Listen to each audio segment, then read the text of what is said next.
Welcome to My English Podcast. Learn, practice, and speak with confidence.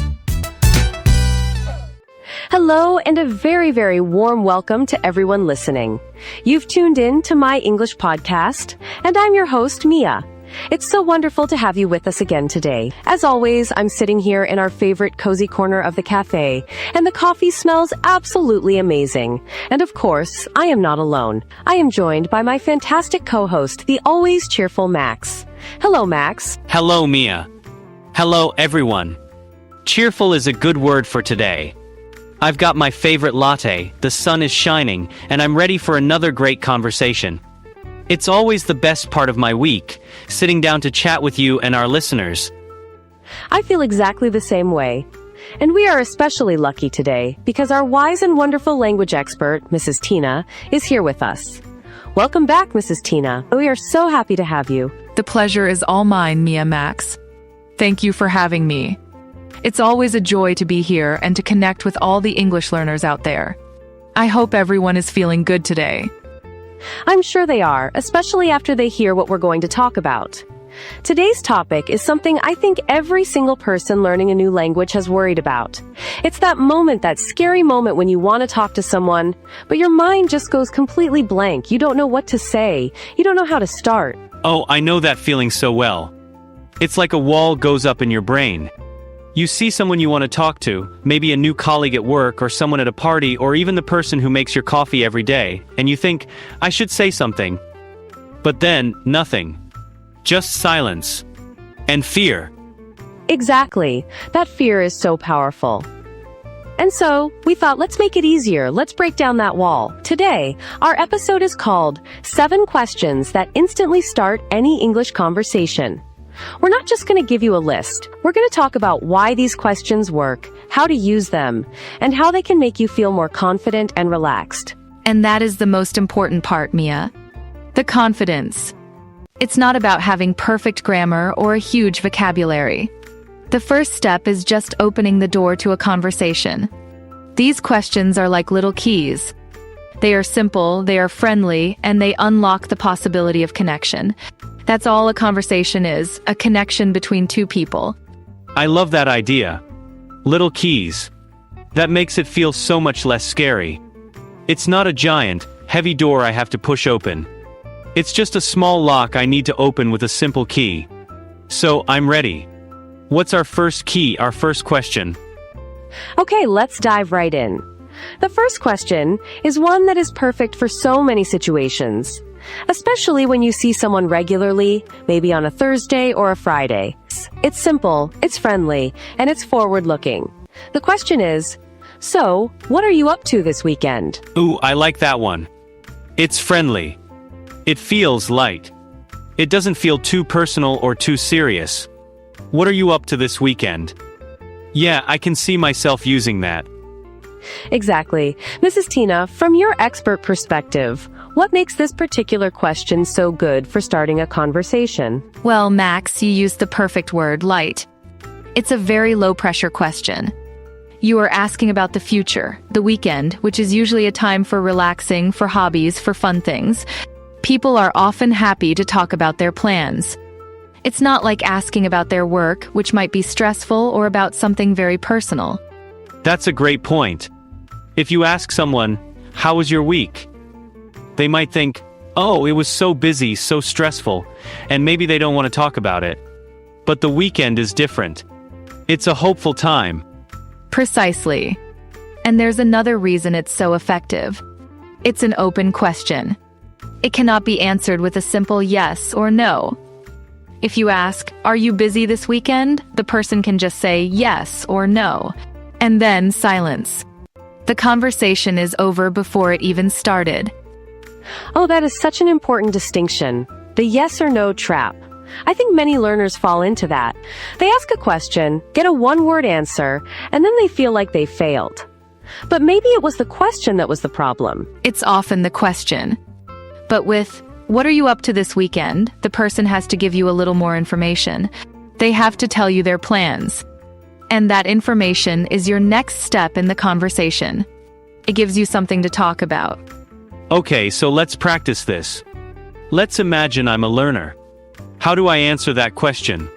My mind might go blank. What are some simple ways to respond? That's a great idea, Max. Let's role play a little. I'll ask you the question. Ready? So, Max, what are you up to this weekend? I am going to the park. Perfect. That's a great, simple, clear answer. I'm going to the park. Now the conversation can continue. I can ask, oh, which park? Or, that sounds nice. Are you going with family? And that's a perfect start, Max. Now, let's think about how to make your answer even better at continuing the conversation. You can add a small detail. For example, I'm going to the park with my dog. Or, I'm planning to read a book in the park. This little detail gives the other person even more to talk about. Ah, I see. So instead of just the park, I can say, I'm hoping to go to Green Valley Park. I heard it's beautiful at this time of year. Yes, that's a fantastic answer. It's still simple, but it gives me so much to respond to. I can say, oh, I love Green Valley Park. The flowers there are amazing right now. And just like that, we're having a real conversation. And there is one more very important, very powerful thing you can add to your answer. After you tell them your plans, you ask the question back. This is the secret to good conversation. It's not just about you talking, it's about showing interest in the other person. So I would say, I'm going to the park to read my new book. What about you? What are you up to this weekend? Exactly. That is the golden key. It turns a simple exchange of information into a two-way connection. You've shared something, and now you are inviting them to share something. It's polite, it's friendly, and it keeps the conversation moving forward. I think it's important for our listeners to know that they don't need to have exciting plans. Sometimes learners worry, oh, my weekend is boring. I have nothing interesting to say. It doesn't matter. You can be honest. That's a relief. So if my only plan is to clean my apartment, what do I say? I don't want to say, I'm cleaning my apartment. That sounds so boring. That's a really good question, Max. What do you think, Mrs. Tina? How can we make a boring plan sound a little more interesting, or at least keep the conversation going? You can find a positive way to say it. For example, instead of just, I'm cleaning my apartment, you could say, I'm planning to have a relaxing weekend at home. I'm going to do a bit of cleaning, listen to some music, and just recharge. You see? The feeling is different. Recharge is a wonderful word. It's positive. I love that. Recharge. It makes cleaning sound like a spa day for my apartment. And for me, I'm just going to recharge this weekend. That sounds nice. And I can still ask, what about you? Exactly. Or you could even say, nothing much, just catching up on some things at home. Hopefully I'll watch a good movie. Have you seen anything good lately? You are connecting your simple plan to another question. That is a brilliant technique, Mia. You are smoothly moving from one topic to another. It's all about finding these little bridges. So the first key, what are you up to this weekend, is fantastic. It's positive, it's open-ended, and it works very well near the end of the week. Okay, I feel confident about that one. I'm going to try it. I promise. I will use it this week. So what's next? What is our second magic question for starting a conversation? Okay, question number 2. This one is incredibly common. You hear it all the time. But there's a simple way to use it that opens up conversations, and a common way that actually closes them. The question is, how's your day going? Classic. How's your day going? I use this one, but I feel like I often get a very short answer. Usually it's just, good you? And that's it. Yes, and that is the trap we mentioned earlier. It can sometimes be a closing question. Mrs. Tina, can you explain this? Why does it sometimes work and sometimes not? Of course. How's your day going? Can function in 2 ways. First, it can be a simple greeting, like saying hello. In this case, people expect a short, standard answer. Good, thanks. You. Or not bad. How about you? In this situation, it's not really a question. It's more like a social ritual. It's like a little wave.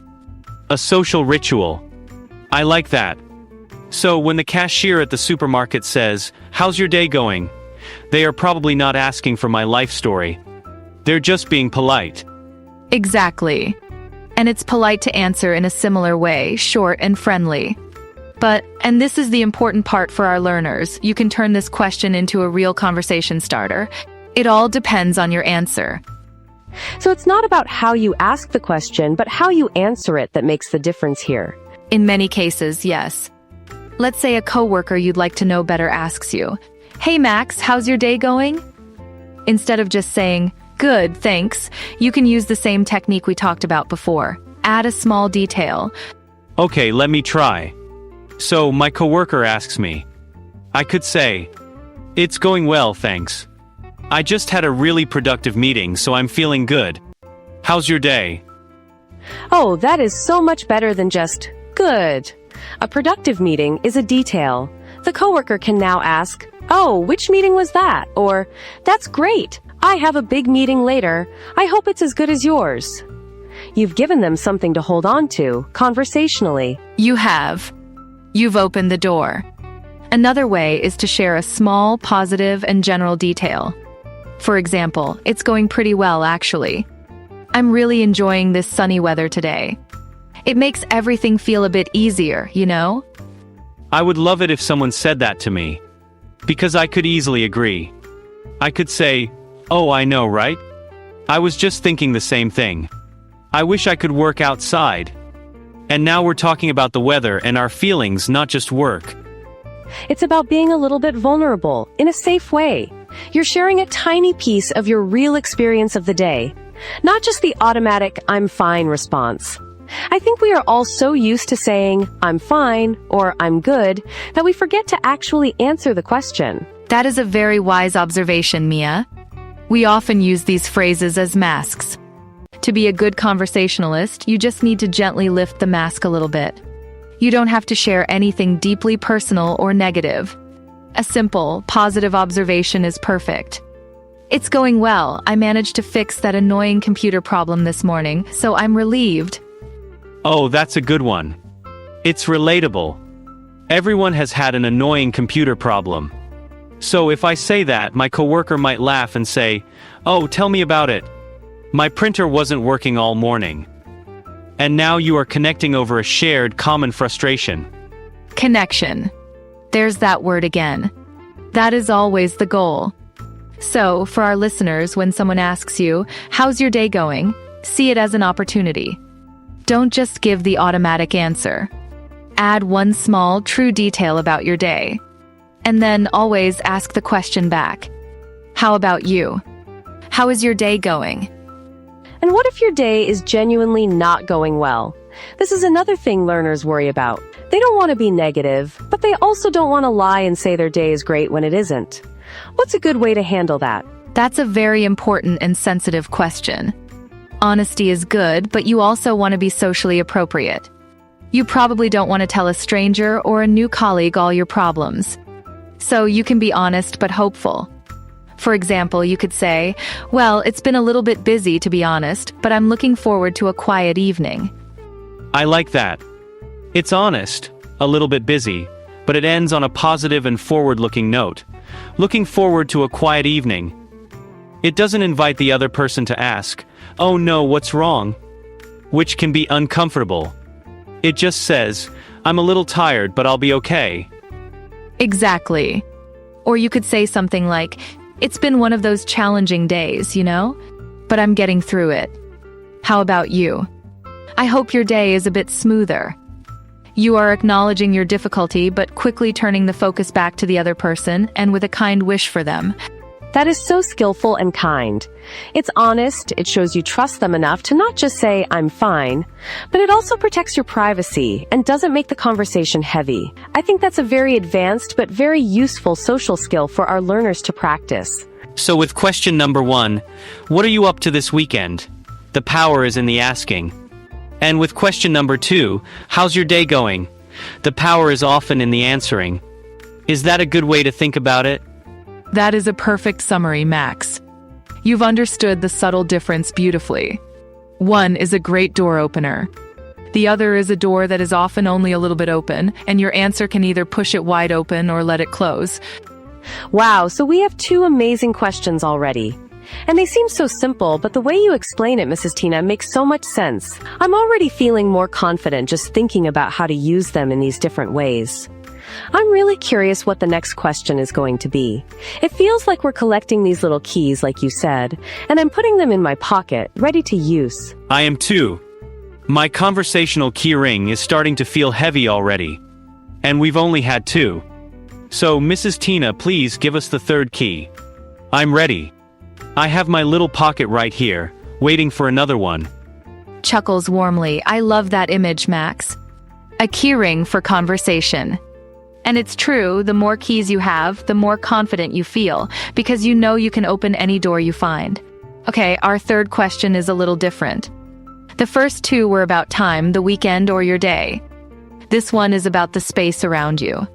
It's about your shared environment. The question is a simple observation followed by a little tag, like, this coffee/music/place is really nice, isn't it? Oh, I use this one all the time without even thinking about it. It feels so natural. Like right now, I could turn to someone at the next table and say, this cafe has such a lovely atmosphere, doesn't it? Okay, so it's not just a question. It's a statement and then a question. This coffee is great, isn't it? Why is that structure so effective, Mrs. Tina? Why not just ask, do you like this coffee? That is a wonderful and very important question, Max. The reason is psychology. When you start with a positive statement, this coffee is great, you are creating a positive feeling. You are offering an opinion, an observation. You are sharing a small piece of your experience. Then, the little tag on the end, isn't it, is a very soft and friendly invitation for the other person to agree with you. It feels like teamwork. Like you are saying, I think this is good. Do you want to be on my team and agree with me? It's much less confrontational than a direct question. Oh, a direct question like, do you like this coffee, puts the person on the spot. They have to evaluate and give a judgment. Precisely, Mia. It's an invitation, not an interrogation. You are starting with agreement. Most people, especially in a friendly social situation, will want to agree. They'll say, yes, it is. Or, oh, I know, it's delicious. And right away, you have a connection. You both like the coffee. You are on the same side. Okay, that makes so much sense. You're building a tiny bridge of agreement. So, I can use this anywhere. If I'm at a work conference, I could say to the person next to me, wow, the speaker is really interesting, isn't she? Yes. Or if you're at a company party and the music is good, you could say, I love this song, don't you? It works for almost anything you are both experiencing at the same time. The food, the decorations, the weather, the view from a window. The weather is just beautiful today, isn't it? And the beauty of this question is its flexibility. You can change the tag question at the end to match the situation. Isn't it? Doesn't it? Don't you? Is it not? They all work. The point is the gentle invitation to agree. But what happens if they don't agree? What if I say, this music is great, isn't it? And the person says, actually, I don't really like it. Oh, that feels so awkward. My bridge of agreement just fell into the river. What do I do then? That's a great fear, Max. The fear of rejection, even on something as small as music. Mrs. Tina, how do we save the conversation if our bridge collapses? You build a new bridge. This is a wonderful opportunity, not a failure. If someone disagrees, it gives you a chance to show you are curious and open-minded. You don't say, oh, okay, and turn away. You show interest in their opinion. So if they say, actually, I don't really like it, you can smile and say, oh, really? That's interesting. What kind of music do you usually enjoy? Ah. So their disagreement is actually an invitation for me to ask another question. It's not a dead end. It's a new door. It is a new door. And a better one in many ways. Because now you are learning something personal about them. You're not just talking about the music in the room anymore. You're talking about their tastes, their preferences. You can learn so much. They might say, I'm more of a jazz fan, and you can either say, me too. Or, oh, I don't know much about jazz. Can you recommend a good artist to start with? That is such a positive way to look at disagreement. It's not a conflict, it's an opportunity to learn more. It takes the fear away completely. So the goal isn't always to get a yes. The goal is just to get a response, and then be curious about that response. That is the heart of good conversation, Mia. Curiosity. So, for our learners, don't be afraid to offer a small positive opinion about your shared environment. This room is a bit cold, isn't it? Or, that painting on the wall is very colorful, isn't it? And be ready for any answer. If they agree, great.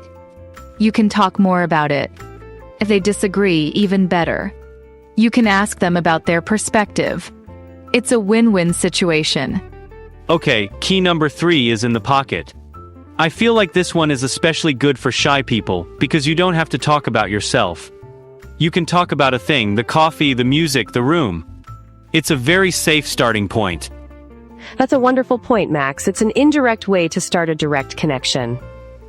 All right, I think we are all ready for the 4th question. Lanes, what's next on our list of conversation starters? Okay, question number 4 moves from the environment to something a bit more personal, but still very light and friendly. It's a question about how people spend their free time. A very common but sometimes awkward question is, what are your hobbies? This can feel a little bit like a job interview. A much softer, more natural way to ask this is, so, what do you like to do for fun? Oh yeah, that feels so much better. What are your hobbies? Makes me feel like I need to have an official, registered hobby. Like, my hobby is collecting stamps, or I build model airplanes. But, what do you like to do for fun? Is different.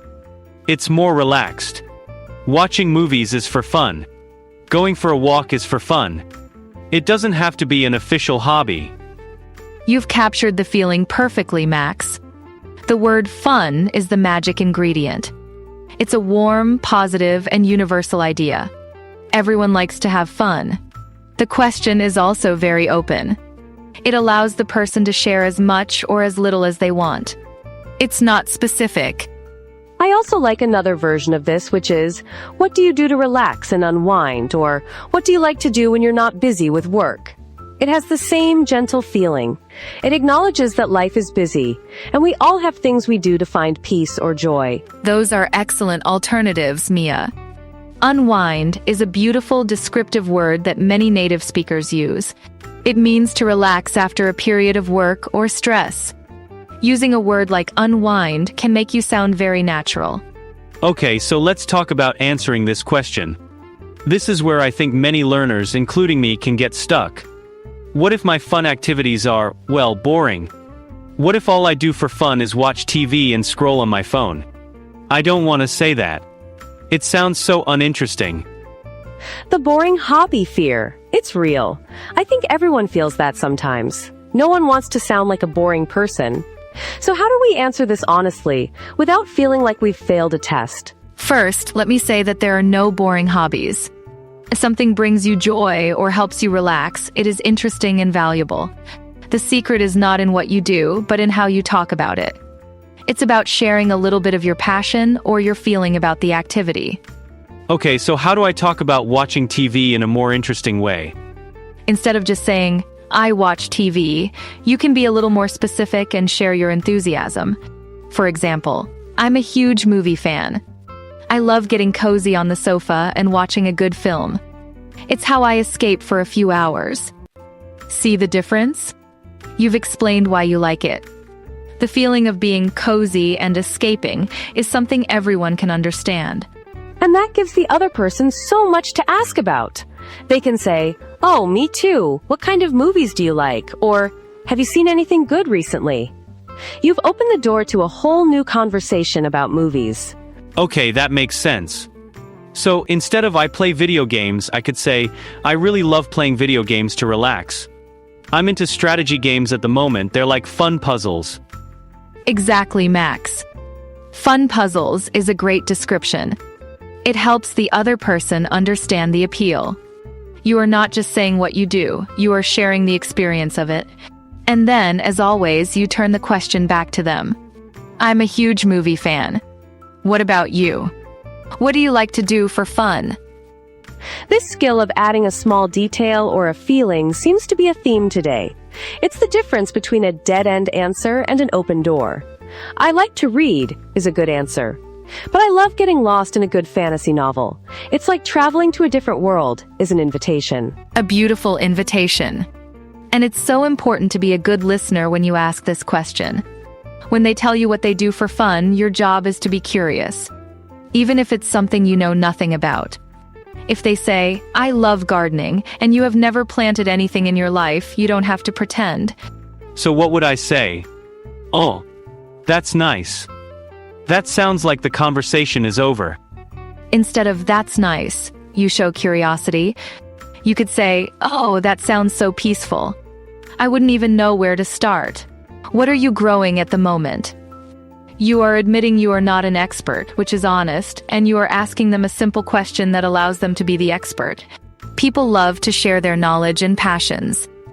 I love that, letting the other person be the expert. It takes all the pressure off you. You don't have to know everything, you just have to be interested. If they say they like to bake, you can say, "Wow, I'm so impressed, I can barely make toast. What's your favorite thing to bake?" This is a huge relief. So my job in a conversation isn't to be the most interesting person in the room. My job is to make the other person feel interesting. Max, you have just discovered the biggest secret to being a wonderful conversationalist. That is exactly it. When you make someone feel seen, heard, and interesting, they will think you are fantastic. They will love talking to you. And all it takes is a little bit of genuine curiosity. That feels like such a profound and kind way to approach communication. It's not about performing, it's about connecting. All right, we have 4 incredible keys on our keyring now. They are all so useful in different ways. I feel like we're ready for number 5. What is our 5th question to instantly start a conversation? I'm ready. My keyring is getting full, but I have space for more. Smiling, excellent. The 5th question is one of my personal favorites because it can lead to some of the most enjoyable and passionate conversations. It's a bit like question 4, but it's focused on a specific area that almost everyone has an opinion on, media. The question is, have you seen any good movies or read any good books lately? Ooh, this is a top-tier question. I agree, Mrs. Tina. This one is pure gold. It's so versatile. You can swap movies or books for anything. TV shows, podcasts, documentaries, even YouTube channels. I like this one immediately. It feels very safe. It's not about my life or my job or my feelings. It's about a thing, a movie, a book. It's external. I can have a strong opinion about a movie without feeling like I'm revealing something too personal about myself. That's a perfect analysis, Max. It's a low-risk, high-reward question. The risk is low because, as you said, it's not deeply personal. The reward is high because people are often very passionate about the stories they love. If you find a show or a movie that you both love, you can talk for hours. You have an instant, strong connection. And the word good is very important in this question, right? Just like with our other questions, it's inviting an opinion, not just a list. You're not asking, what movies have you seen? You're asking for a recommendation, a judgment. Have you seen anything good? Yes, the word good is key. It prompts the other person to think and evaluate. It makes the question more engaging. And it gives them a very easy way to answer, even if they haven't seen anything amazing recently. What do you mean? If I haven't seen anything good, what do I say? No. And then the conversation ends. Not at all. This is a perfect chance to use one of our favorite techniques, turning the question around. If you haven't seen or read anything good lately, you can say, I haven't had much time recently, so I haven't seen much, but I'm looking for a recommendation. Have you seen anything good? That is so smooth. You are being honest, but you are immediately giving the conversational ball back to the other person. And you're making them feel helpful. You're asking for their advice. People love being asked for a recommendation. That's true. If someone asks me for a recommendation, I feel like an expert. I feel useful. So I can say, "Oh, you have to watch this show. It's about..." And then I'm the one leading the conversation for a moment. Exactly. It empowers the other person. Another great way to answer if you haven't seen anything new is to talk about an old favorite. For example, I haven't seen any new movies lately, but I just rewatched an old classic, Casablanca, and it reminded me how much I love it. Have you ever seen it? Oh, that's a brilliant strategy. It doesn't always have to be about what's new. Talking about a shared classic can be a wonderful way to connect. Or you could talk about a genre. I haven't seen any specific movies, but I've been really into watching old comedy films from the 1980s. This gives the other person a chance to connect on the level of genre. The possibilities are endless. The main point is to share something and then invite the other person to share. Let's imagine the person has seen something good. They might say, "Oh yes, I just finished a TV show called The Night Manager. It was fantastic." Okay, and I've never heard of it. My mind goes blank. What do I say? Simple curiosity, Max. Your best friend in conversation. You can say, "Oh, I haven't heard of that one. What's it about?" It's a simple, perfect follow-up question. It requires no knowledge from you, and it invites them to tell you a story. And as they explain what it's about, you can listen for things you can connect with. Maybe it's a spy thriller. You can say, "Oh, I love spy movies, like the James Bond films." Or maybe it has an actor you like. "Oh, I think I know that actor. He was in another movie I saw." You are looking for those little threads of connection. So even if I don't know the specific show, I can connect with the genre, the actors, or the theme. That takes the pressure off of having to have seen everything. I don't need to be a walking encyclopedia of movies and books. You absolutely do not. Your role is not to know everything. Your role is to be interested. That's all. And this question is a beautiful gateway to discovering shared interests. You might discover you both love science fiction or historical dramas or cooking shows, and that shared interest can become the topic of your next conversation. You might see them a week later and say, "Hey, I started watching that show you recommended. You were right, it's great." And that is how friendships start. From these small conversational seeds. A simple question about a TV show can grow into a real connection. It's amazing when you break it down like this. It feels so much more manageable and less frightening. These aren't just questions. They are tools for building relationships. It really does. It's like you're creating a little club of two people who both like the same thing. It feels safe and fun. Okay, my keyring is jingling with 5 shiny keys. I'm excited and a little bit nervous. What is key number 6? What's the next situation we can unlock? Okay, number 6 is a fantastic one for situations where you are with colleagues or people in your local area. It's practical, it's helpful, and it immediately makes the other person feel valued. The question is, "I'm looking for a good place to get coffee, lunch, a sandwich. Do you have any recommendations?" Oh, that is brilliant. I absolutely love that one. Because it's a real question. You actually need the information. It doesn't feel like you're just trying to make small talk. You have a purpose. Exactly. It has a built-in reason for starting the conversation. You're not just talking for the sake of talking, you're asking for help. And Mrs. Tina, what is it about asking for help that makes this such a great opener? Well, Mia, it taps into a very fundamental human desire, the desire to be useful. When you ask someone for a recommendation, you are telling them, "I value your opinion. I think you are knowledgeable." You are making them the expert. And people feel good when they are the expert. That is so true. If a new person at my office asked me where the best coffee is, I would be so happy to tell them. I'd feel like the official coffee guide of the office. I'd tell them about the little place on the corner with the amazing croissants, and the other one that has really fast service. And look at what just happened, Max. You weren't just giving a one-word answer. You were telling stories. You were sharing your personal experiences. The question, "Do you have any recommendations?" doesn't just get you a name of a place. It often gets you a story, a reason, a little piece of the other person's life. They might say, "Oh, you have to go to the Blue Canary. My friends and I go there every Friday. The woman who owns it is so friendly." And that gives you so much to talk about.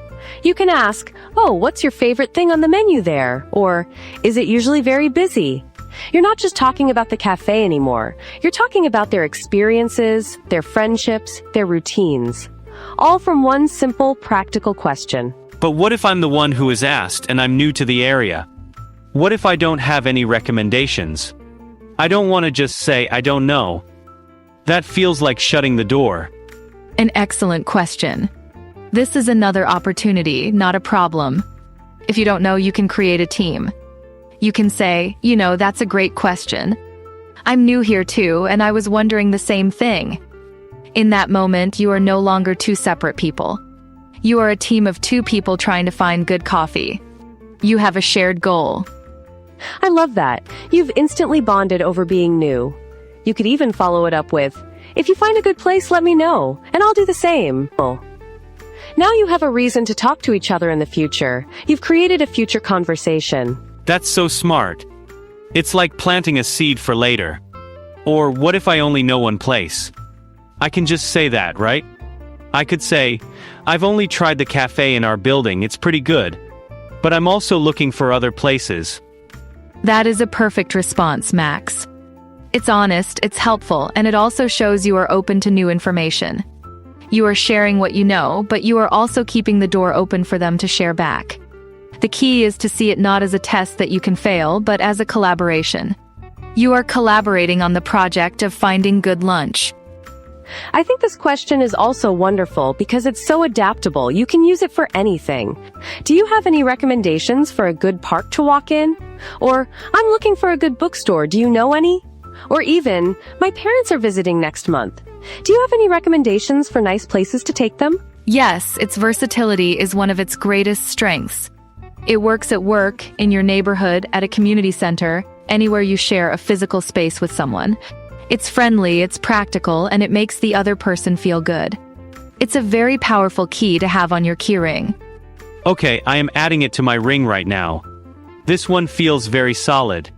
I can definitely see myself using this one next week at work. So, we've had 6 questions. They have all been incredible. I feel like we have covered so many situations. I can't imagine what number 7 could be. It must be something very special. It is special, Max. It's a little different from the others. The first 6 questions are fantastic for starting a conversation with someone new, or someone you don't know well. This 7th and final question is the one that turns a single conversation into a real connection. It's the question that builds relationships. Mrs. Tina, would you like to do the honors? With pleasure. This last question isn't a generic opener. It's a specific one, and it requires one very important skill, listening. The 7th question is the follow-up. It sounds something like this. Hey, you mentioned last time that you were going to a concert / starting a new project / visiting your family. How was it? Wow. Okay. That one feels different. That feels personal. In a good way. It does, doesn't it? Why does that question feel so powerful, Max? Because it means the person was actually listening to me. They didn't just forget everything I said the moment we stopped talking. They remembered.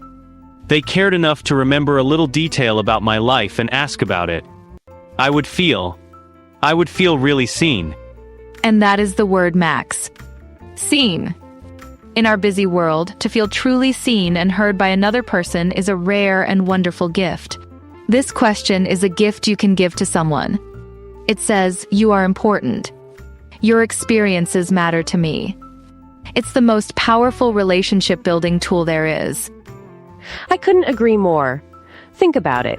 You have a short conversation with a new colleague on Monday using one of our other questions. You ask them what they're up to this weekend. They tell you they're going hiking for the first time.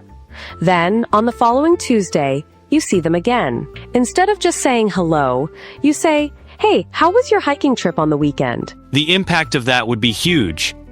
That person would instantly feel a connection to me.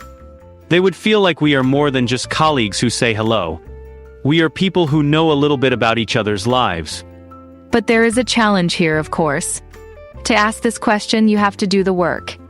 You have to listen carefully in the first conversation. And you have to remember. This can be difficult, especially when you are nervous and focusing on what to say next. That's a very real challenge. So do you have any tips, Mrs. Tina, for our learners?